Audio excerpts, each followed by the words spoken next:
Hello, Ben. Nice to see you again. Sorry, I got a fly going around here. Good to see you again, mate. I'm not doing too bad, actually. I'm surviving the heat around here because it's scorching. It's about 26 degrees around here in the Lake District. It's extremely hot, it is. And, sorry, I'm being attacked by flies again. It's just really hot, it is. But it's been great, actually. Perfect weather anyway, and I think it's up, and I think this heat waves until Friday, I think. We might begin. Might be.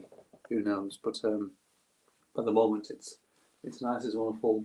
It's just complete hot, very warm. Well, very warm actually. How about your end?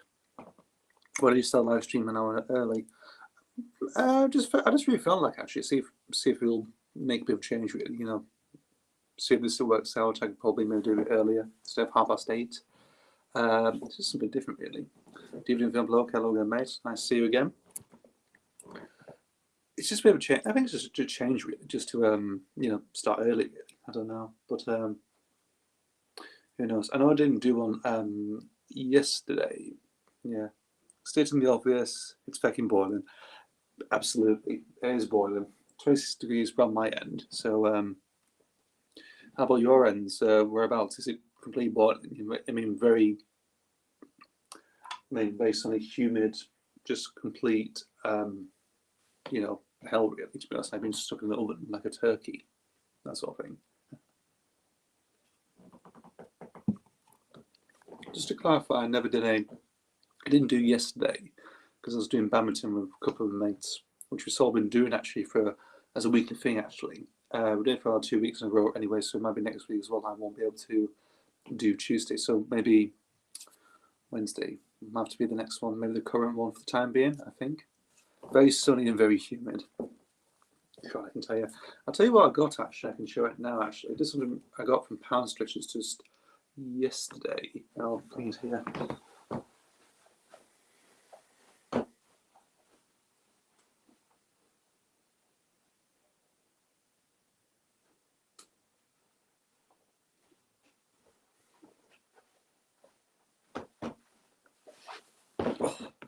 My bedroom won't cool down for love nor money. Yeah. Have you been collecting vinyls lately, Richard Bean? Not as much, not really. I think I've only done the last two a show, which has been Floyd Nice Pear and Frigid Pink, but I haven't bought anything since. I think largely because of I've just been working most of the time anyway. You know, it depends on where I get my vinyl from.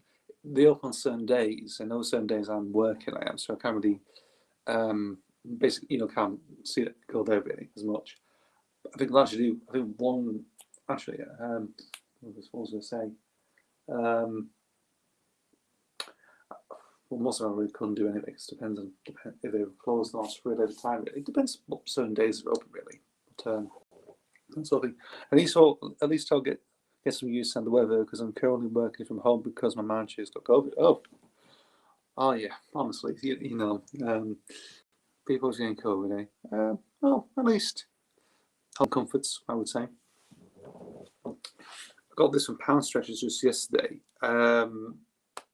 Reason being is because a couple of days, just yesterday, work have started to bring out bloody water pistols and war bombs, whatever. And still a bit of water in there. So there are quite a few little pistols, but still they were a bit impish. You know, there's two big ones that had bare rain and whatnot that they use. And I thought I can probably get me on really, to be honest. And we collecting vinyl. Either I still play vinyl, but not very often now. I haven't lost interest in them now. I sort of don't really. I'd be in some mood sometimes. Obviously, I think since the pandemic, I've really just been selling and buying other stuff really, Blu-rays and DVDs, whatnot, and anything else. Speaking of which, actually, I do have a DVD I actually bought. I do have some other stuff. I bought some Blu-rays, but the other house there at the minute. But they were Hard Target from 1993, that Jean-Claude Van Damme film, which is sort of one of the best films that Jean-Claude Van Damme ever did, actually. Because I had it on VHS back in the day. got the Blu-ray because Mum was talking about it a couple of days ago, I think, actually. So I had a Blu-ray cheap from CX, about £4, I think. And yeah, ironic how I used to work from home as Freedom Day started. Yeah, an irony. To be fair enough, it's very much the same as usual for me, really. Just usual stuff. Nothing really going on. Just wear a face mask, and that's about it, really. Do you still wear face masks though when you're in out and about in town, rather than shopping? Whatever, do you still wear your face mask, or have you decided just to abandon it entirely? I don't know. But I forgot to mention, I got some pound stretchers. This is like some cheap super soaker, really. I didn't realise how powerful it was, actually.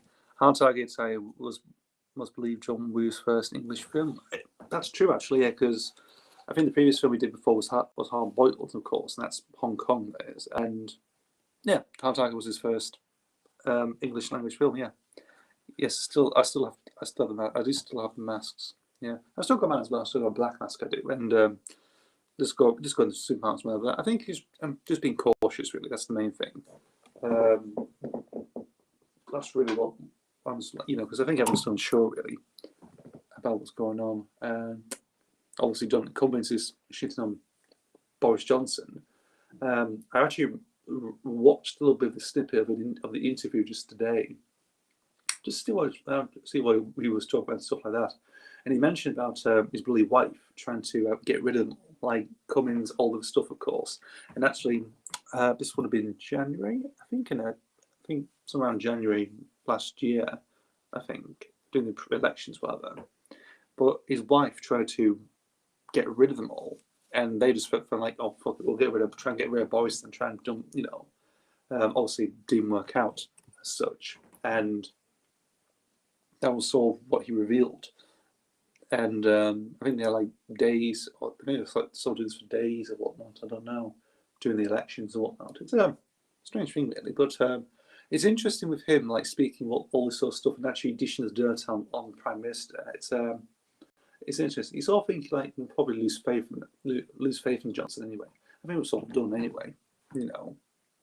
How the government's been played out most of the time throughout the year, and also the pandemic, of course. It sort of gives a different distinct edge, doesn't it? I would say.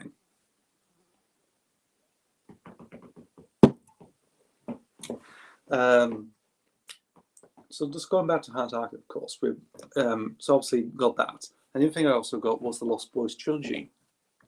I think those two films I remember going up watching them actually. So Hard Target I remember on VHS they did. Lost Boys, we had one of those old, yeah. I think around 70% of the population think Freedom Day came too early. Probably, I think so. Especially during the summer, and also there's still fears going around, isn't there? Very much. I don't watch the news. Usually, because I'm living on my own just a minute, of course, so I'm not really tuned in to what's going on, really. I do check on the phone now again, like the news app, whatever I've got, that's included on the phone. But I still really, dip in out like I used to. Like, I think you probably live with your parents and you watch the news a lot and whatnot. You look at the newspapers with the get, you hear what your parents are talking about, what they said, what's been mentioned on the radio, that sort of thing. Now, I don't really listen to it. And I've noticed in some of the couple of your Doctor Who videos that you filmed a couple of those out of your car where yeah. Let's have a look. I've noticed on some of your couple of your Doctor Who videos, you filmed a couple of those outdoors instead of your car with your mask on, though you're not at a public place, though. A public place now. Actually, yes, I was. Well, actually, sort of a public place. I filmed a couple of them. Where was it? Two of them were novel reviews, and they were recorded on. I was waiting for a train. That's what I was doing. I was going out to. What was I doing? I was thinking I was going to a work do. I think. I was waiting for a train. The Lost Boys is a classic. Not seen the sequels. I've never seen the sequels either. I've only seen the original film many years ago. On you remember those? What do you call them?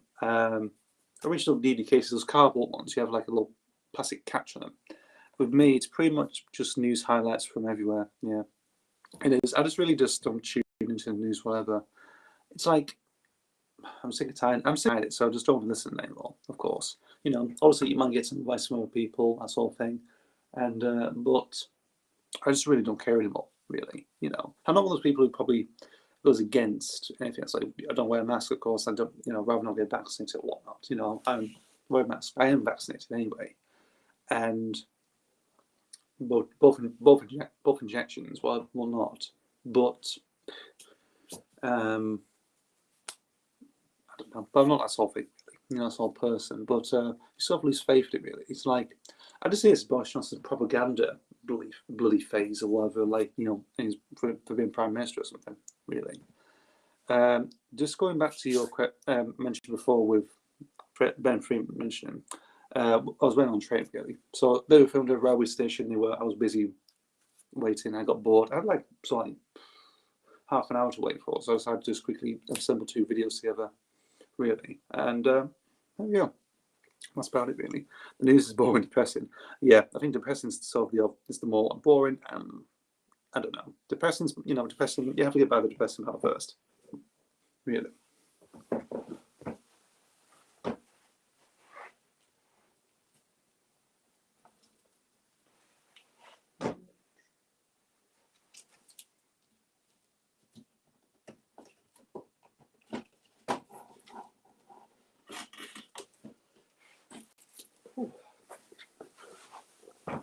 What was I bought? So along with the 2 Blu-rays, of course, I've also noticed you uploaded a few of the short videos preferred to shorts, which are like the same source style as TikTok videos. Yes, I did those quite a lot actually because of just something to keep material going on. That's the thing, you know. Sometimes if I can't film a video, give any time to record a video or whatever, or haven't got the enthusiasm or just the time really to do it all, I basically get some footage together via social media, whatever, and basically just plonk it together, you know, make it like that really. Just make it more concise with uploads, pretty much. You know, keep the channel afloat a bit. You know, keep everything going. Obviously, because at the moment what I'm doing now is I'm recording stuff anyway, but it's been scheduled for different days really. Of course, like maybe in months or whatever. You know, like a What If series. I've done the first 4 episodes already. They won't be coming out until early September on a Monday. So you begin. It's only going to be a 13-part series, that is, but couple months. But that's coming. A few bits and pieces as well. That's coming in November as well. Not sure about December though. That sort of thing. But I've been doing a lot of scheduling stuff, actually planning ahead for release stuff. Actually. Now, along with the Blu-rays from CX beforehand, I actually did get this, and I thought it'd be funny. I thought it'd be actually hilarious, and being like, "Well, no one's going to get this anyway, so I might as well buy this." So this Oliver Postgate trilogy, or Postgate triple, really.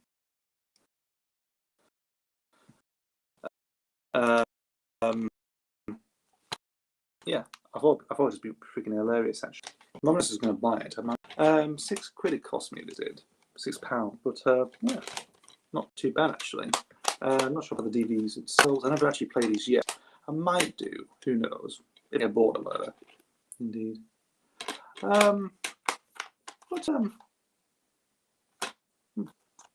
It's quite interesting. This came out in 2007. This did. So yeah, I thought it'd be a funny thing to actually put on. You know, actually in the collection. That's pretty good. That's one good thing. I've also bought some DVDs as well, just to showcase as well.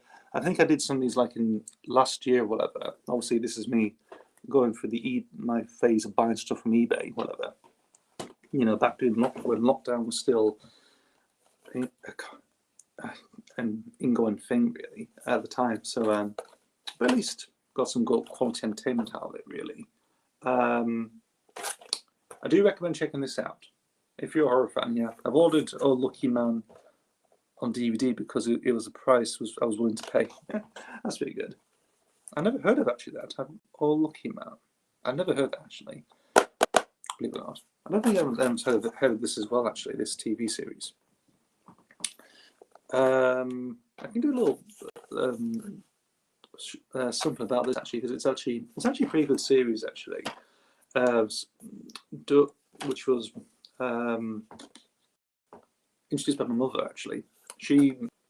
I think she watched it on broadcast. I don't know, but I remember she getting series 2 on DVD. Urban Gothic. So this is a Channel 5 from 2000. This was horror anthology. So it's like Tales from the Crypt, Tales of the Dark Side, whatever, but with a British twist to it. Low budget. It was a low budget show. This was, and did 2 series actually. 2000 series and 2001 was the second one. And they basically just focus on like random bits and pieces of again, anthology, different scenarios, of course. There were some cracking stories there is in this one. It's a film starring Michael McDowell, a semi-autobiographical. Oh, and that's interesting. So I might check that out when I finish the stream at some point. Who knows? But going back to this, I'd probably say this series 1 for me is actually the best one, because you got like a good variety of stories on this one. So 13 stories, and they all just, you know, involve different situations, scenarios, really. Like, let's have a look. It's the second part of the Loose Mick Travis, In Between If and Britannia Hospital. Okay, might as well do some research about that. Actually, how we're getting look into. Thank you. Yeah.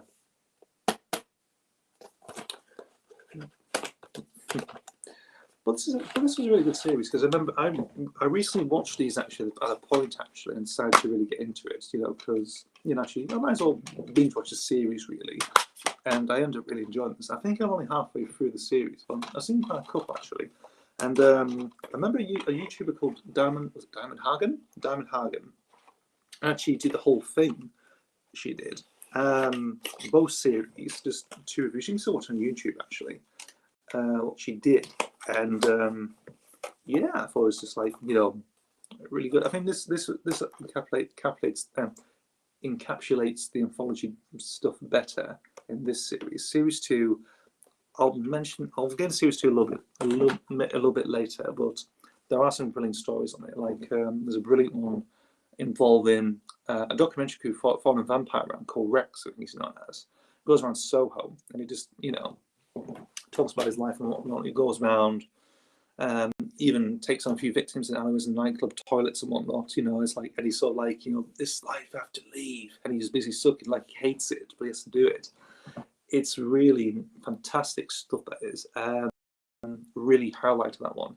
Another one is Pineapple Chunks, which is basically like Invasion of the Boy Snatchers in suburbia, in a way, and it's got like people like Anita Dobson in, and it's just really good. Never heard of it. Sounds interesting. It's worth checking out actually. It's cheap to hard to come by. You can find you can either get like them 2 individual, series 1 and series 2, or both of them together. I managed to find this series 1 cheap because we had series 2 already for many years, which my mother was really sort of into. I mentioned I'll try and give out to series 2 because I'm not really a fan of that series really. I'm more a fan of series 1. But there was some other stuff like what's it called? Pineapple Chunks, obviously. That is really good. That's like bloody. You could think of something like pretending like Ace McShane or something, or Tango or something like that. You know, and like teenagers taking on these alien invaders who basically end up just trying to take out the suburbia really, and also they take out the son's tongue, whatever, or the little boy's tongue. And he's like, you know, and he shoots his mother. He shoots his alien mother in the head anyway. It's fantastic, very cheesy, but it's funny. And you got this bloody granddad as well. He's like, you know, saying, you know, it does involve Nazis or something. It's like, you know, well, it's like better than that. Well, you know, it's worse than Nazis. It's bloody suburbanites or whatever. It's like, right, I'll get the ammunition and that sort of stuff. Brilliant, fantastic. There was one to do with voodoo as well. What's it called? Depth of Voodoo. There's one involving an old man. I think he's called Old Nick, involving him just like being some like the devil in a cancer state. That's interesting. There's one involving, it's got Robert Webbin, and it involves again sort of another demon actually. Sounds my kind of thing. It's worth looking to. There's some some good ones. I think those are the ones I saw mentioned, sort of like the highlights really. There's another one actually called Liqueur. Was it Liqueur? It's about two drug addicts going to this mental hospital. Supposedly, like an empty mental hospital, but it turns out it's full of bloody patients and whatnot, and they're basically looked after by this mad nurse who I think is known. I'm trying to think, but she's been in TV quite a lot. She's a very familiar face, and keeps them there most of the time. But actually, I think what she does is lobotomize them, I think. And yeah, also I pre-ordered the collector's edition of Ricky O, the story of Ricky. It's dead gory, but it's fucking brilliant. I need to check that as well. Actually, have a look. Indeed. Well, if you're into gore and whatnot, you know, like if you're into sort of like blood and guts, of course, cheap budget stuff like that. This is worth checking out. It's British as well. You got like a lot of people from soap operas as well. Like who's that guy? What's his name? What's his face? He was in Sarah Jane Adventures. He played Brownie's dad, and he also played in EastEnders as well. He's in it in episode 7, Sum of All Parts. Apparently he plays a guy called Takashi, who's actually he's Indian, but his name sounds like Japanese. He's Japanese or something. That's funny. Well, not really, but strange. It's like odd, and he eats noodles as well, just again bloody bit on its cultures whatnot. Who else? Robert, whatever mentioned, was in it. Who else? Ingrid Pitt, horror legend. She's in as well briefly. I think because that's in the vampirology story with Rex, the documentary who followed the vampire around. He just has a weird fascination with her and always wants to meet her, of course. But I think she rejects him. Offers like that. Do you think, you know, you fucking bitch, that sort of thing? It's like again, stay to heart really. But it's a really good one. This is. I mean, series 1, I recommend checking that out. Series 2, there are some good stuff in series 2, but the whole the story arc around it, like some episodes deal with an actual story arc apparently involving something called the was it like a experimental stuff like, I don't know why it's like doing resurrection or something.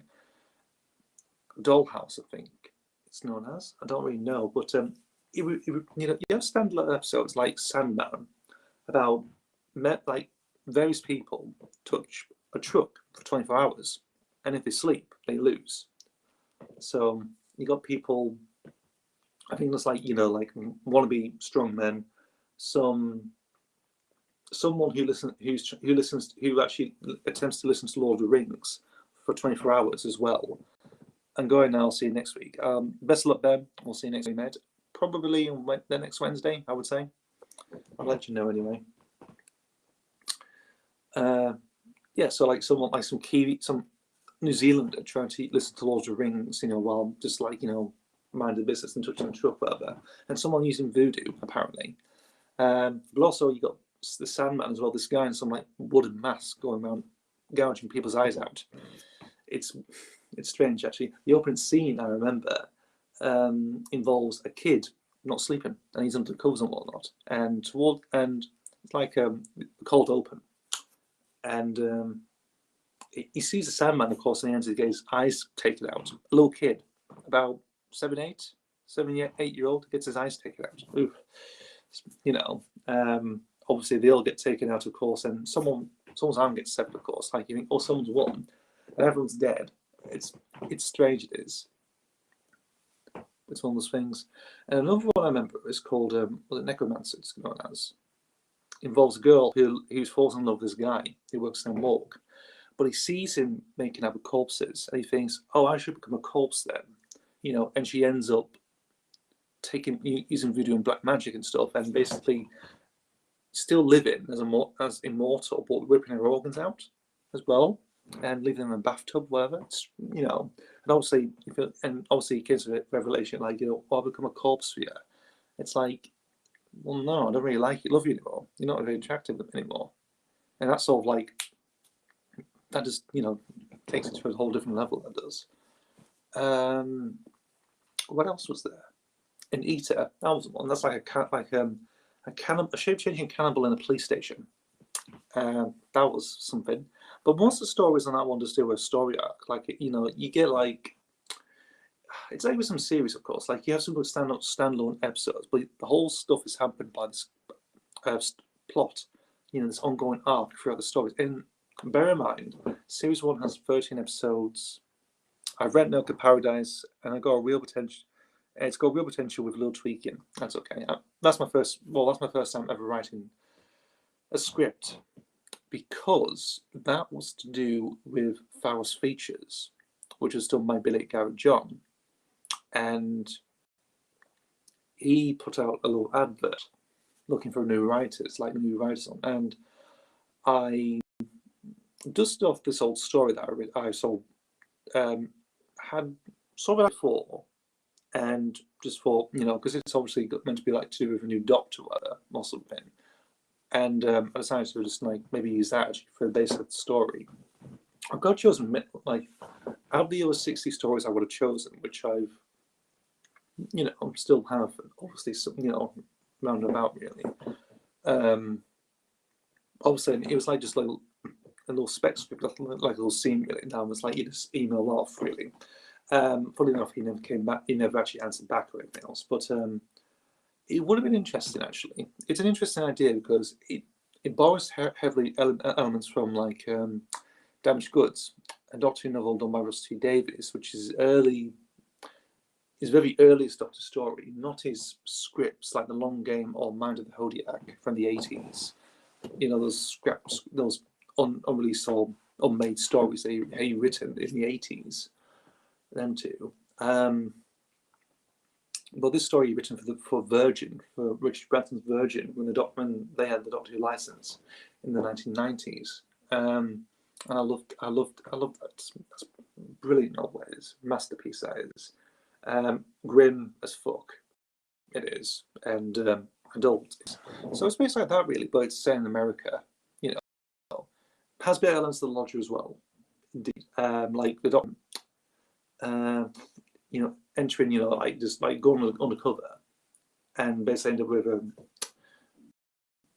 with two women, of course, in an apartment, has been the tenant and whatnot. That's sort of inspired by Abel Ferrara's Driller Killer, actually, because I think originally it was maybe saying New York City, actually. So it has that sort of that Driller Killer feel to it as well. Very gritty, very unpleasant, very much video nasty type style, really. But I changed it down to Los Angeles because it's, again, well, I was thinking like, you know, think of like, it's the drug, you know, people use cocaine and whatnot down there. They can do like a similar thing, but make it a bit more intense and deadly. Going from a tea, I'll be back in a moment. No problem, mate. That's all right, mate. I'll just sit back and have a drink in a minute.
Sweet.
You back, sir?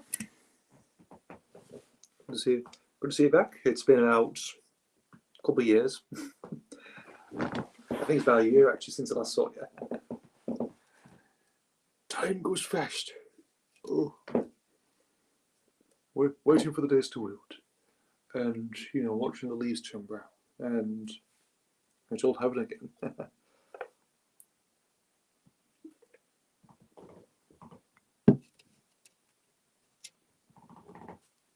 Oh, I was just thinking about something actually while I was waiting anyway. Netflix. I was actually going back to Netflix recently anyway. I know, it seems like millions of years have gone by, haven't they? A decade. And I don't do voices as much, you know, I never do voices as much, you know. Just something funny little, you know, way European, Italian, whatever. I'm not going to do it on here, but sometimes. No, I've been watching, again to Netflix recently anyway, I've seen 2 films already actually. What were they? God, I watched one earlier on, maybe a day or 2 ago. I watched Road Trip, the Todd Phillips film from 2000. That's actually a pretty good film actually, because I always thought it was like some just like, you know, blown, you know, like high school, college sex comedy really, as you tend to do, like some schlocky, bloody direct-to-video film. Not really. It's actually a really good film actually. I was very impressed by it. Down to its story. It's a road trip movie, and it's a very interesting premise because it involves this guy. What was his name? Brett or something. The actor's name's called Brett. I don't know what the. I've watched American Psycho on Netflix. Good on you, mate. I think I saw American Psycho as well, actually, on Netflix as well, years ago. Obviously, I reviewed it anyway. That's a good film. Brilliant acting performance by Christian Bale. Really good stuff, you know. Obviously, people will probably look back his back catalog and whatnot and see what he's done. Obviously, done the Dark Knight trilogy, didn't he? Chris Nolan trilogy. And obviously, look at that, you think, bloody hell, you can probably, you know, you can do something like that. You can do Manic pretty good, you know. Yeah, that's just a really good film. I haven't seen the sequel. I haven't seen that sequel though with bloody Mila Kunis and William Shatner. I've never seen that film. Yeah, that's a sequel. Well, not too really. I seen Road Trip I did, and the whole premise of that story is because there's this co-ed. I forgot his name now, and he falls in love. You know, great film. It's always a good film, American Psycho. Involves this guy who's fallen in love, who's been in love with this woman since they're in like bloody school. I think elementary school actually. I think for a long time. Yeah, the other day I watched Pink Floyd The Wall. That's really good as well. It's visually interesting. It is, you know, and yes, it's again obviously really good in terms of its themes and whatnot and everything else. It's all right. I find it a bit just like middling, really. I would say, because well, Wall's not really one of my favorite albums, really, and with the movie going over the top of it, it's all right actually. You know, I'm not really as keen as many people really, but it's all right really, in my opinion. The other film I actually saw was yesterday, the recent Danny Boyle film, well, a couple of years ago with Hamish Patel in the lead. That's a really good film. I really enjoyed that one. I did. Obviously, it's about 2 hours long, but it's really good. The idea that the Beatles never existed, of course, and also one thing I found was really interesting. Like, you know, obviously the Beatles never existed, of course, in this weird universe, and also just people like, you know, like Oasis never existed. Cigarettes never existed either, as well. Strangely, it's like, you know, what's a cigarette? And obviously, it cuts back to the internet search. It's like your cigarette. It's like, you know, it could be something like what's that? Some European town weather. You know, it's interesting. It's a very interesting film. Good, great film. Brilliant acting. I mean, Hamish Patel, who I think a lot of people remember he was in EastEnders, you know, many years ago, of course. But obviously, this film has helped him carve out a bit of a leading man career. I mean, he's brilliant in that film. Really good, you know. And you got Lily James as well in there, and also Ed Sheeran as well, becoming a bit more of a prominent figure in film. It's like Elton John in in Kingsman 2. It sort of becomes that. It's like, you know, oh, Sheeran's in this film, of course, like you know, as a brief cameo, but he gets more screen time. It's weird, it is, you know. And I thought, I thought the Elton John stuff was terrible in Kingsman 2. Him just in like his full and his like, you know, what do you call it, funny outfits, whatnot, and platform boots, and you know the whole thing, of course, involving him, like, you know, CGI augmented doing backflips, whatever, and you know, it's just it's an odd experience, of course. Mind you, some of them do better. I think Argon Garfunkel has done it better. Mick Jagger, I think, has done better as well. Indeed, David Bowie, obviously, which I have one of his films anyway, which is Absolute Beginners in this pile here, which is all right, actually. It's decent. What do you think? Is any of us that sort of stand out as well? No, don't know any other films like that. I don't know really, but it depends really. But I was a bit taken aback when Ed Sheeran sort of taken on really more of a supporting role in a way, which is weird. And I don't know if that's his actual manager or somebody, or probably somebody else really playing a fictional version of his manager. I don't know. Sanjeev Banskar, I can't pronounce his name properly. Really good as well. He's good. He's good in everything. It's, you know, obviously if you've seen like in was it Goodness Gracious Me, and other stuff, Unforgotten, really good. He's just a good actor. You know, he can channel comedies and also do proper drama as well. Really good talent he has, really good. And who else I can remember? The guy who plays his lackey, so his personal assistant. David Bowie had a small role in Twin Peaks, Walk Fire with Me. Well, I was, you know, it was barely a cameo. Yeah, I've seen a clip of that actually, but you know, like obviously you think, oh, he's just briefly appeared in FS, but he's more prominent role, of course. It's in the thing, yeah. It's weird. It's strange. It's like yeah, I mentioned Elton John. Would you count David Beckham as well when he did that King Arthur film? Is he prominent in that film as well? I think he might be actually. You know, sort of going leads, playing leads and whatnot. And who else? I believe Tom Jones in Mars Attacks. Tom Jones in Mars Attacks. That's a strange one. That is. That's a batshit crazy one. That is. You know, he's playing in Vegas and singing Vegas, and he sort of becomes one of the main survivors against the alien attack, and flies a plane to the Grand Canyon, whatever. And you know, so he sort of becomes like a main lead and takes on the Martians, whatever. It's like that's a weird thing. That's the most bizarrest casting. Also, in terms of development, of course, in terms of cameos, well, guest starring roles, that's absolutely baffling. That is, of course. I mean, he's a decent singer, Tom Jones, but him take on the movie, of course, like for the last bloody 30 minutes or so. It's less desirable, that is, unless people are Tom Jones fans and basically putting themselves on the screen. It's like, you know, and actually thinking, actually, that was a really good film because Tom Jones was in it. He was, and everything else. Prominent role was with prominent role with little actual screen time. Yeah, I can imagine. Indeed. You always get that with films all the time. You know, like there's a mate like there's always something prominent, of course. Like these characters sort of like do the thing. Because David Bowie, of course, was the Goblin King. The Goblin King, of course, he was Vendi's partner. It was, yeah, Vendi's partners in Absolute Beginners. He was Jerome Newton in The Man Who Fell to Earth. Folger in Merry Christmas, Mr. Lawrence. He was also Nikola Tesla in The Prestige as well, alongside Christian Bale and Hugh Jackman, of all people, of course, and directed by Chris Nolan as well. Yeah, that's strange. Also, I forgot about that. He was in SpongeBob SquarePants. SpongeBob SquarePants says something like the King of Atlantis or something. pop stars are very hit and miss, and they when they're starring films, absolutely, it's like Harry Styles and Dunkirk. That's one. Who else? Ringo Starr in Candy, and the Mexican Gardener.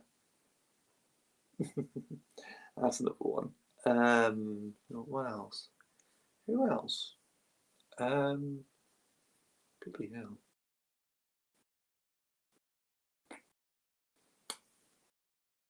I think I'll go Funkel as well because even what's that film he was in? Nicholas Rogue film.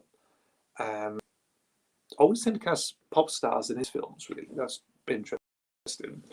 You know, bloody old Mick Jagger was in one, Barco Funkel's another one, David Bowie was another one. What else did he do? I'm not too sure really.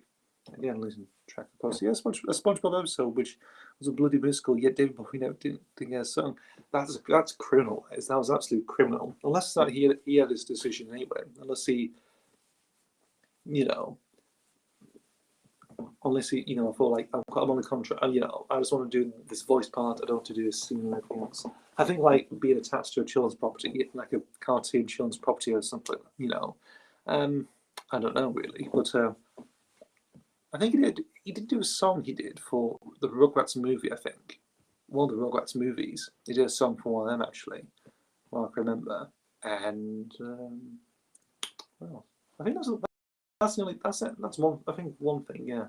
You know, making actually songs exclusive just to films. I don't know what that film, that one is, yeah. What's weird, that pop stars who star in a film or film star becomes a singer, yeah. Bruce Willis, Christ. I'll tell you what, actually, it's not too bad. If you want to see him do cover Motown, that's definitely worth checking out. That Return of Bruno album I've got from '87, that's actually not too. It's not a bad singer actually. Bruce Willis, Steven Seagal, that's another one. As a doing country. Oh, that's not. I'd probably say that's not probably the worst thing I've ever heard. Really. Who else?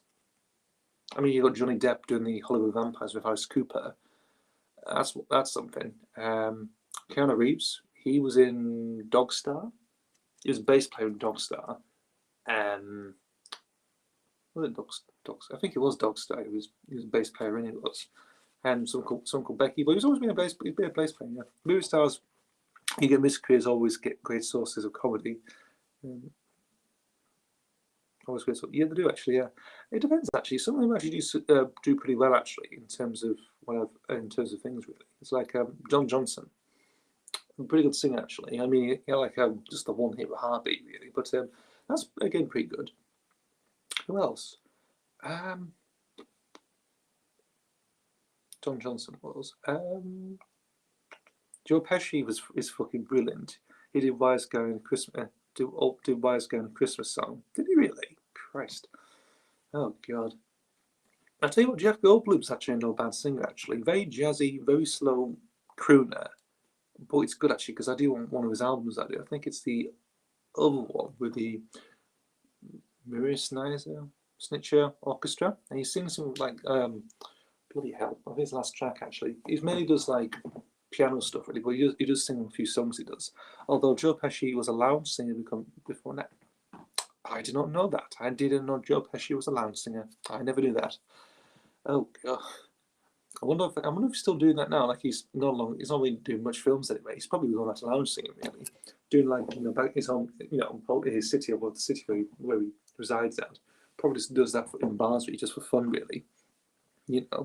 Wants to pay his tabs. Who knows? Who else is? I can remember. I mean, someone actually did appear in bands, of course. I always found it interesting. Keanu Reeves, I mentioned beforehand. With Dogstar and Becky, he was a bass player in that one. Beforehand, actually, or around, I think actually in the 90s he did that.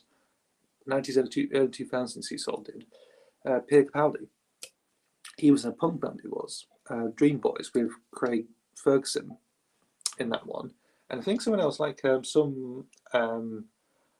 what do you call him? Some settings art director for movies as well, like big movies. I don't know what he's called. well, they're an all new band together called the Dream Boys. There are actually some songs they actually released. You can find on YouTube, really. They did an album called Vincent Lagarde Gambini Sings Just For You, which was tied to My Cousin Vinny. Okay, that's interesting. Who else?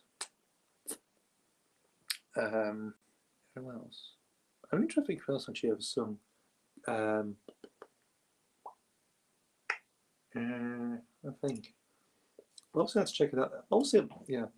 Obviously, I forgot to realise that Capaldi is actually doing a recent solo album as well. But he's also released songs with the Blow Monkeys as well, like some Scottish band that was big in the 80s, of course. Also, I think it's the main frontman he's worked with. And you actually do hear him sing, Capaldi sing actually.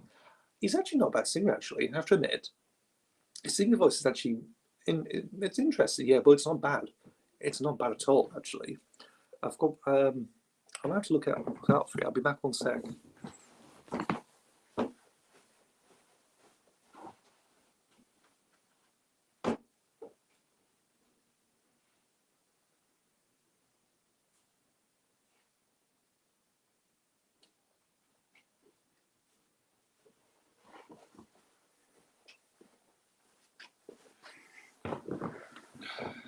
That Christmas song was called "If It Doesn't Snow for Christmas," and it's one of the few Christmas songs that doesn't make me gag. So it must be a good one. You must play that every Christmas, you do, mate.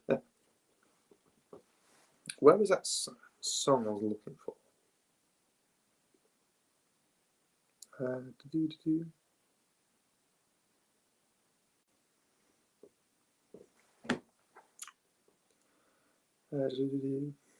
Come on.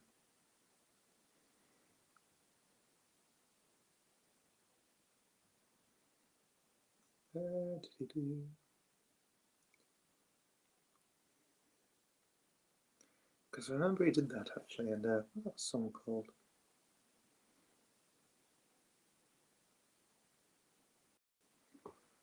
I mean, he's obviously rocking out here, but that's him. I think that's years ago actually.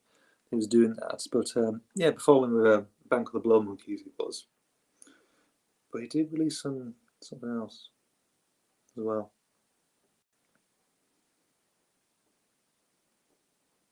Did he do that song?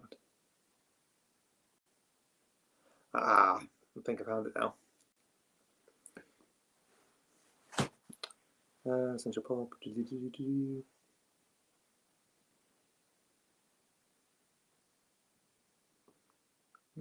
If I could pray, that's it. That's it. That's the song he sings on. Really good actually. I was very very impressed with it. I was at the time. I also dread that see what Steven Seagal's music career was like because his acting sucks. Yeah, you just watch. I'm gonna look actually because I might just tell you what. I'll see if there's anything on Spotify. If there's anything released, bloody hell. If there isn't, no, there is. There's bloody Steven Seagal blue stuff. Oh my god. He's released 2 albums. He has Songs from the Crystal Cave from 2004 and Mojo Priest from 2007. My god. Christ almighty. I wonder how he sings. Let's listen to Steven Seagal. Let's listen to some of his music. Let's do this. This is going to be fun. I'll tell you, Jim Moore, Vic Reeves actually is a good singer as well, but let's do this. Let's...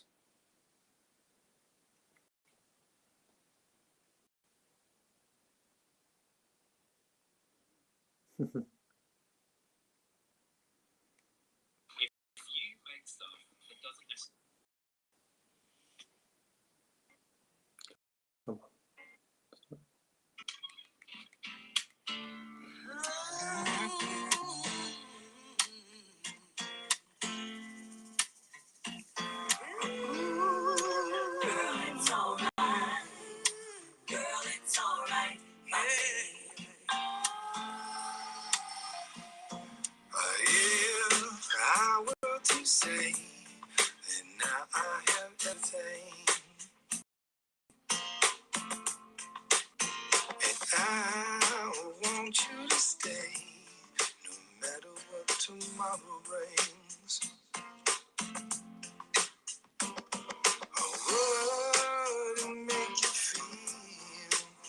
So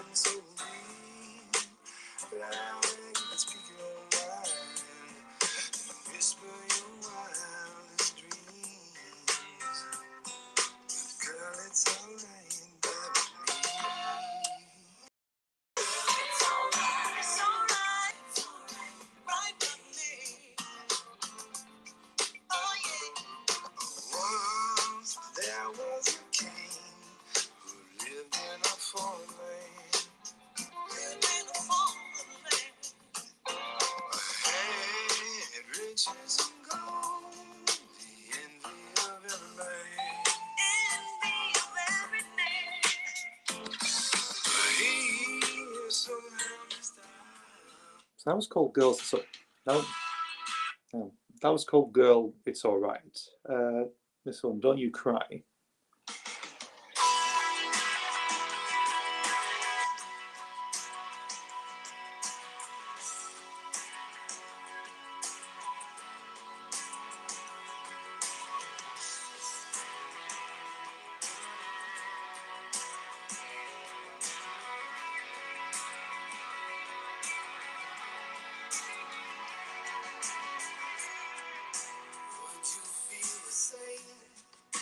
If I was invisible, untouchable,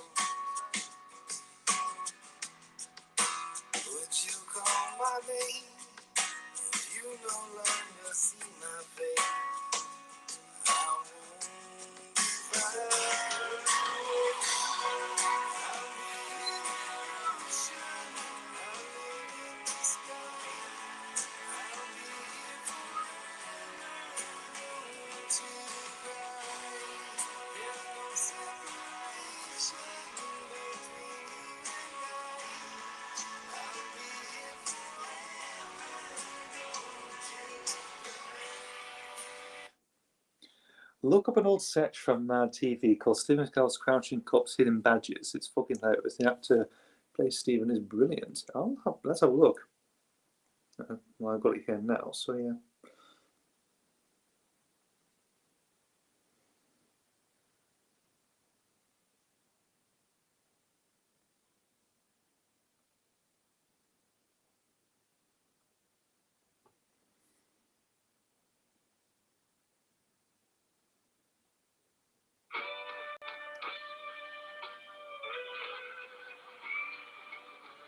To me, nothing means America more than America and Americans. So I decided to take a trip to the small towns of America to see what being American means to other Americans. And to see the little things that make America American. How'd you like the chowder? You're a good American. Serving clam chowder out of sourdough bowls is what's been keeping the locals coming here to Millie's for the past 20 years. It's one of those little details that make up the great big details of this great big country. I wonder if Millie's around. There she is. Hi, Millie. Hello, Stephen. Oh, it's a different one. Oh, it's a different one. Oh, I see, actually. I don't think it's on here, actually. Hold on.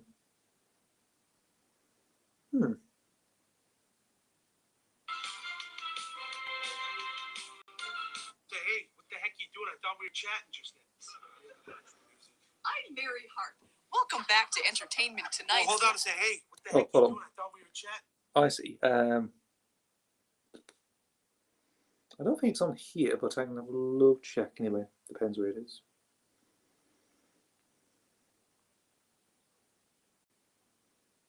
I used to watch a lot of Steven Spielberg back in the day, actually. Quite a bit. Yeah, that's it. Oh.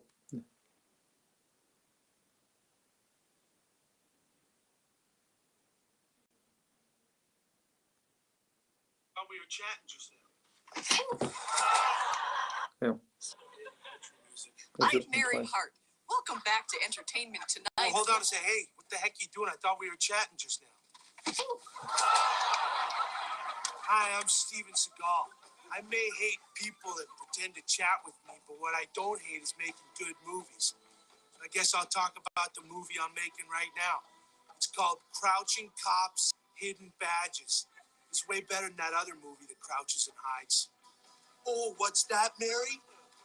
You want to take a look at a behind-the-scenes clip that we shot earlier today? You got it. Okay, hey.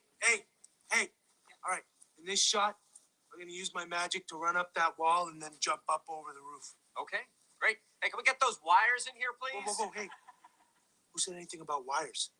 I saw that Chinese movie like 4 times. I didn't see any wires. Yeah, that's because they were digitally removed. Oh, really? Well, maybe I should digitally remove your head from your body. These people are paying good American money to Oh, see really? me Kind of fly. same kind of sense. Okay. That's very good. Oh, what's that? Oh, you think I should? I don't know. He seems like a nice guy. What? Yeah.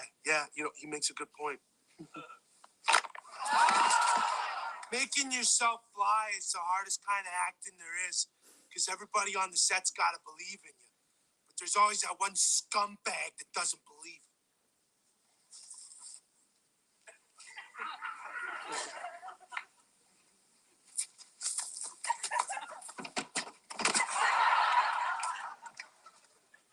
You, come here. Get over here. Are you that scumbag that doesn't believe? No. Oh, okay. Well, listen. Take this message to him in case you see him.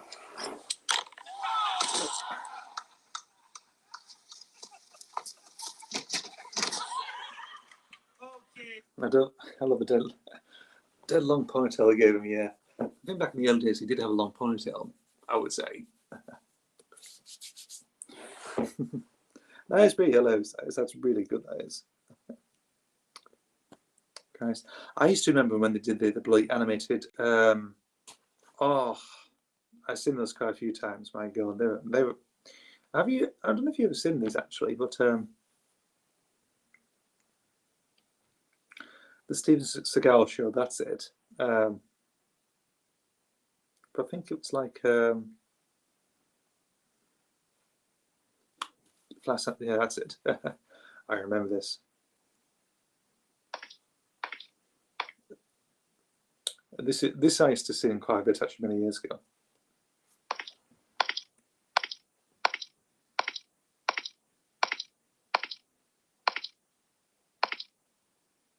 Excuse me.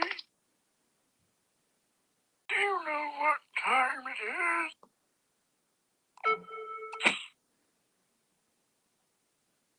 4:00.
What the hell?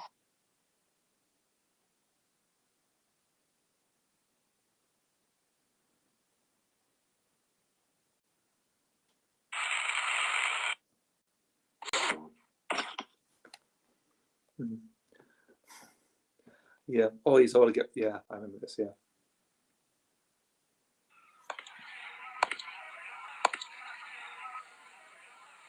Can I help you?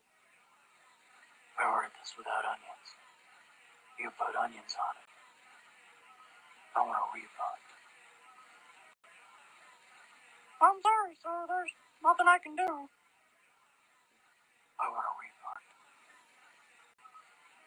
But you already ate most of it. So what are you? Tough guy?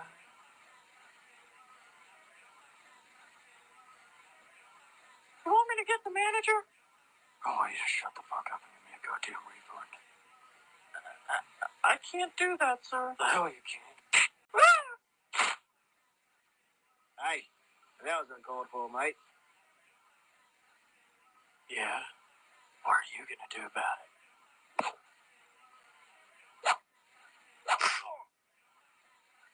Crikey!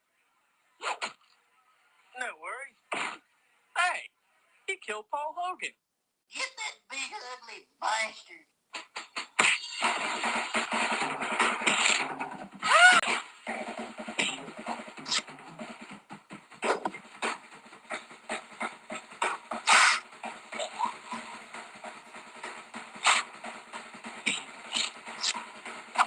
Hey, man, where are the white women at? Oh, shit. I had that dream about the donkey again. Good night, honey.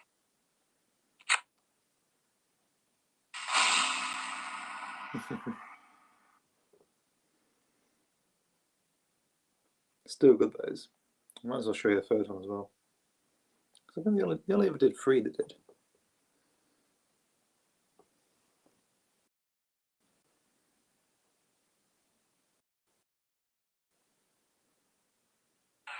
The reindeer looks up at me and he says, "It's okay. No one will know." Wow.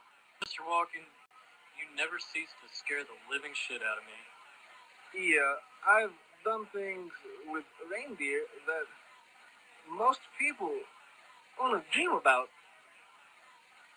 Okay.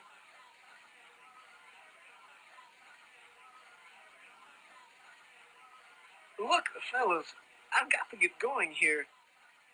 Good luck on the cartoon. I hope it turns out great.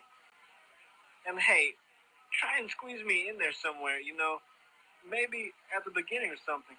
All right, we'll think about it. Later, dude. Yeah, 10-4. So, anyway, how is the new cartoon coming, Billy? I haven't even started yet. Why not? Well, I can't think of any good ideas. I mean, we've already done Seagal versus an old man, Seagal versus Crocodile Dundee. I mean, what's left?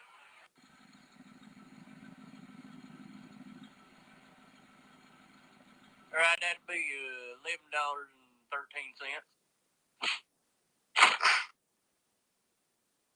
Keep the change.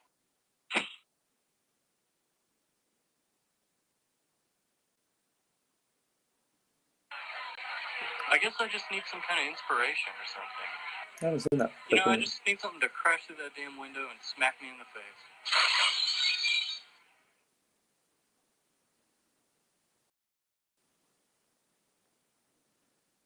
Well, this should be interesting.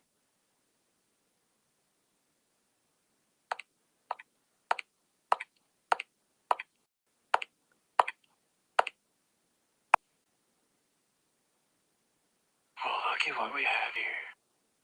The Toilet Boys. Yeah, we're the Toilet Boys. You're the ones who did those cartoons about me. I didn't find those. Could you speak up a little bit? I can't hear a goddamn word you're saying. I said, you're the ones who did those cartoons about me. I didn't find those very funny. Well, I'm sorry to hear that. I thought you'd get a kick out of them. You made a total fool out of me. Didn't you kind of do that yourself? I mean, come on. Did you even see fire down below? Oh, you're gonna die, you fat fuck. Please don't break my arm.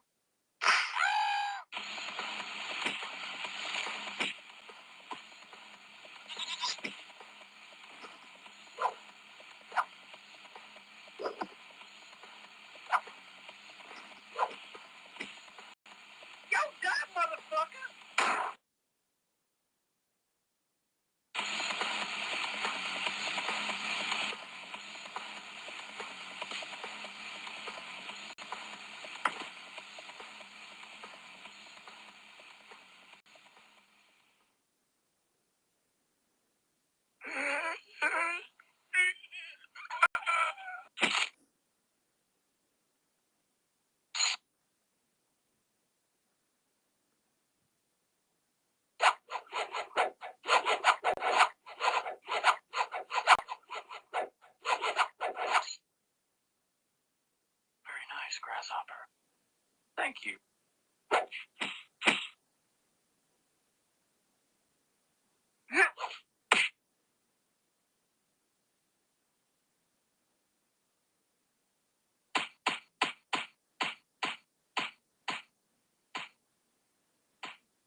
was pathetic.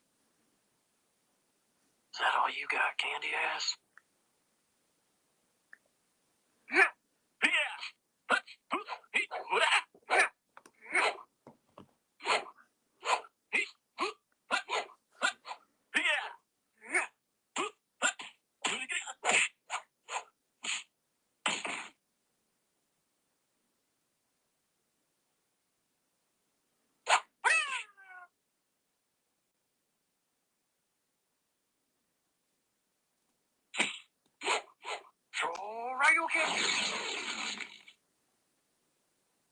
What the fuck?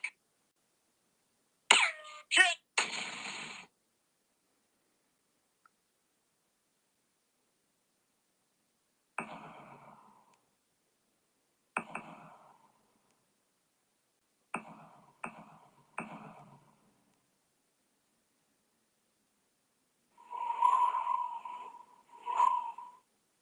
Dude, you wouldn't believe who's outside fucking a reindeer.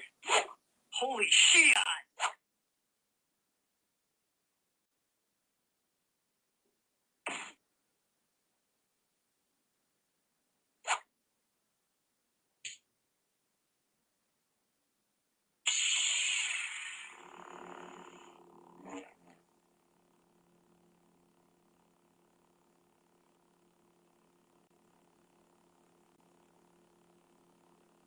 Nice Schwartz. Thanks. I never thought I'd get to use it.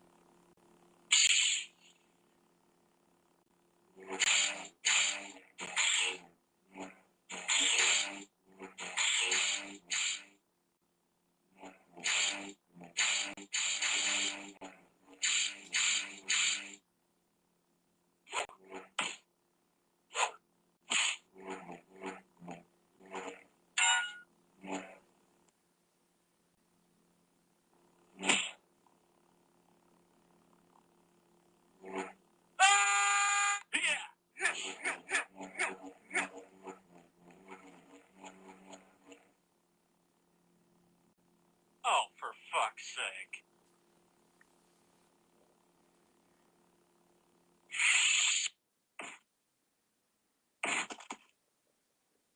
And now, Mr. Club, you will die.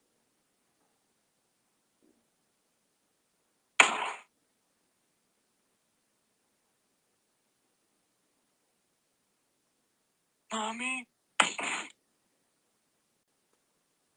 Take that, you fat fuck.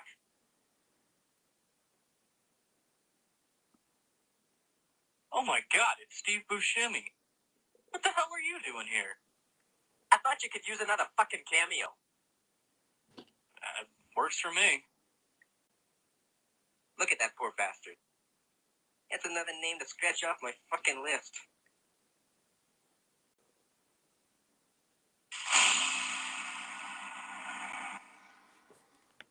So there we go. Remember those back in the day. Seagal needs to be more combat, the way he is and the way he looks today. I'm surprised they've never done that, actually. You know, how they should have, you know. They might do. That might be an interesting idea. Who knows? But that'd be really good.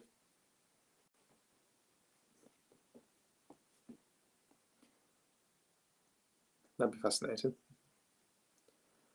I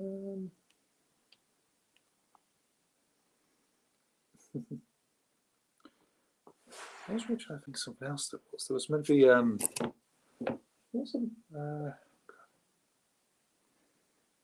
imagine Steve Buscemi with a music career.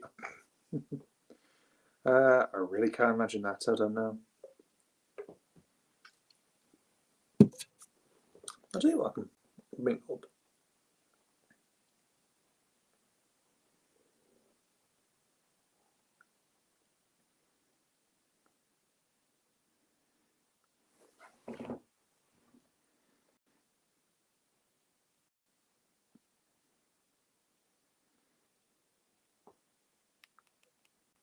Bruno. Pointing out 3D hologram something.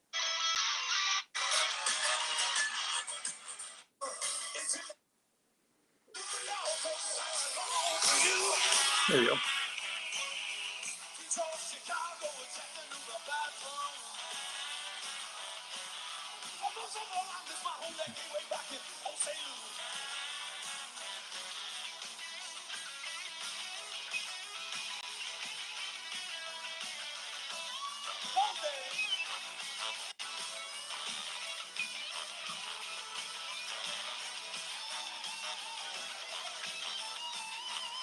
Well, now I'm looking for a job in searching for a corner cafe where the hamburger flames on an open grill night and day.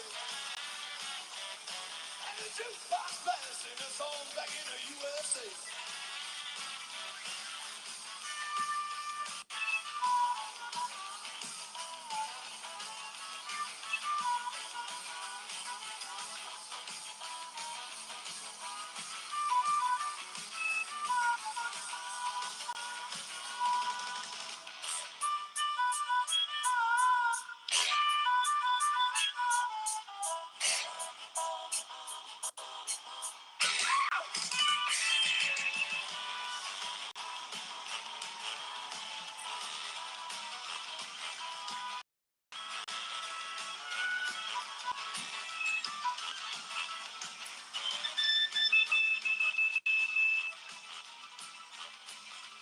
Did I miss a skyscraper? Did I miss a long video? From the LA shore to the coast of the Delaware Bay.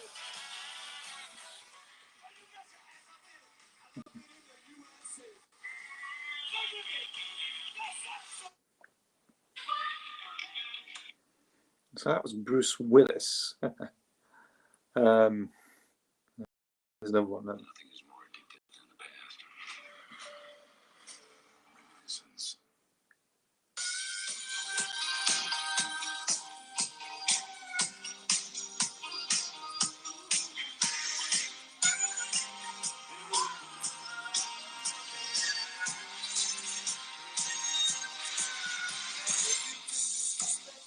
Everybody wants you running to.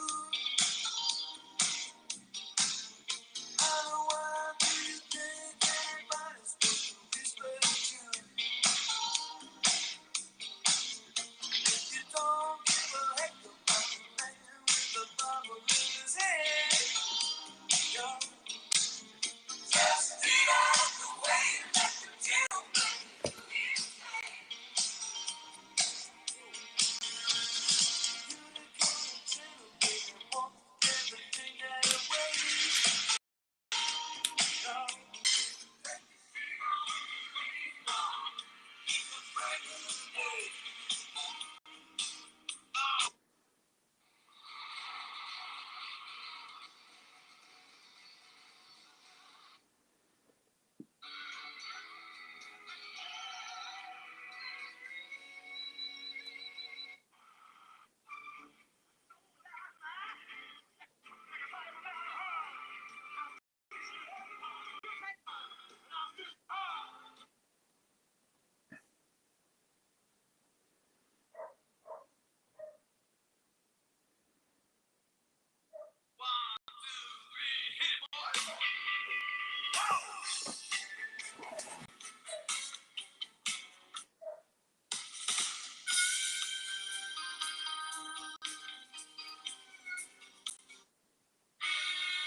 Mhm. Mhm.